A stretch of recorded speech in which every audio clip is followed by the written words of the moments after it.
বন্ধুরে তোরা আজকে কই রাখতাছি তোর কিছুদিনের স্মৃতিটা আছে না ভুলার মতো না, ঠিক আছে? কোনো দিনের তুই অল্প কয়েকদিনের একটা ভালোবাসা দিয়ে আমার ঘরে আগলে রাখলি, ঠিক আছে? তো আমরা তোর ভালোবাসা আবদ্ধ বন্ধু, দুনিয়ার নিয়ম নীতি কেউই খণ্ডাইতে পারে না। তোর হয়াত যা ছিল হয়তো আল্লাহ তোরে তাই দিছে, কিন্তু আমরা অতি দুঃখের সাথে তোরে বিদায় দিতেছি।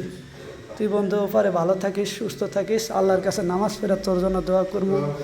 বলার মতো আর কোনো ভাষা নাই বন্ধু, তোরে বিদায় দিলাম। আল্লাহর কাছে তোরে বিদায় দিলাম, তোরে বিদায় দিলাম, তোরে বিদায় দিলাম, ঠিক আছে? তুই ভালো থাকিস, আমাকে প্রতি কোনো দাবি রাখিস না। আমরা তোর জন্য অবশ্যই তোর ভালোবাসার স্মরণশক্তি রাখবো বন্ধু। ভালো থাকিস, আল্লাহ হাফেজ। আমার বন্ধুর জন্য সবাই দোয়া করেন, আল্লাহ যাতে ওরে ব্যস্ত নসিব করে, আমিন।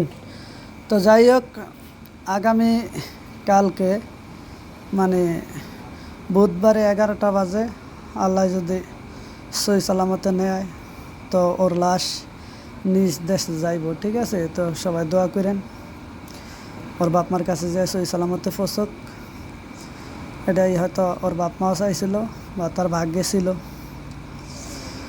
সব কিছু মিলিয়ে আর কি কমু, আসলে ভালো লাগে না। তো সবাই ওর জন্য দোয়া করেন। আর কারোর সাথে যদি বেয়াদবি বা ভুল করে তাই মন থেকে ক্ষমা করে দেন। আর নিজের বাড়ি ঘরে যারা আছে তারা অবশ্যই 11টা বাজে আইসা ওদের সাথে কথা হয়েছে, বইলা দিছে খসবে, তো ওরা 11টা বাজে আইসা অবশ্যই এয়ারপোর্ট থেকে নিয়ে যাব, ঠিক আছে? আল্লাহ দিলে সুস্থ সুন্দর মতনই সব কিছু হয়েছে। তো সই সালামতে ওর বাপ মার কাছে যে পোশাক ওর বাপ মারও ইচ্ছা ছিল, এটাই আর কি কমু। তো সব কিছু মিলে আসলে অতি দুঃখের সাথে ওরে বিদায় দিতে হইতেছে, যা ভাষায় প্রকাশ করার মতো না, ঠিক আছে? কারণ এমন একটা অবস্থা বা এমন একটা সিচুয়েশনে পড়মু কখনো ভাবছিও না। আল্লাহ ভালো জানো।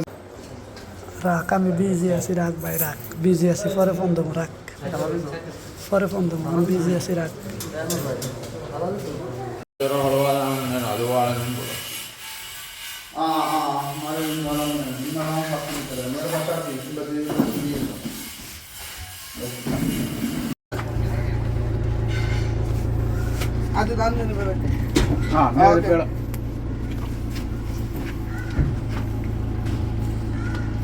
যা, আজকে তোর বিদায় দিয়ে দিলাম, চিরদিনের বিদায়।